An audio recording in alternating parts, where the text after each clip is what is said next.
Est-ce que vous connaissez une personne qui est bégaye ou pas? Non. Non, j'en ai connu une. Vous voyez qu'il avait souvent peur de parler ou pas? Oui, c'est sûr. C'est sûr, c'est sûr. Mais c'était c'était un petit peu. Bon, ça après, quand on a la chance d'avoir soit de la famille ou des amis qui soutiennent, c'est sûr, c'est beaucoup plus facile de parler comme ça, de prendre la parole, ça c'est sûr. Et qu'est-ce que... Du coup, vous direz que ça a été la plus grosse clé pour lui, pour évoluer?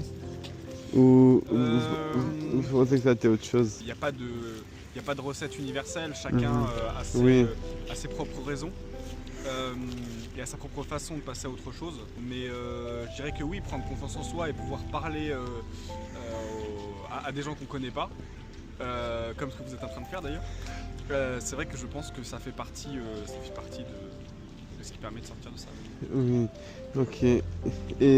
Du coup, est-ce que vous pensez qu'un bègue devrait même avoir peur? Mais quelque part, avoir peur, en règle générale, la peur est plutôt une bonne émotion parce que ça veut dire qu'on en a quelque chose à faire, justement. Oui. Le fait de n'avoir peur de rien n'est pas très positif. Après, la question c'est qu'est-ce qu'on fait de cette peur en fait? Est-ce que cette peur on l'utilise pour faire quelque chose de plus grand, d'aller plus loin, voilà, ou est-ce que cette peur ça nous paralyse et on bouge pas? Donc oui, ressentir de la peur c'est tout à fait normal. Faut pas s'en vouloir d'ailleurs.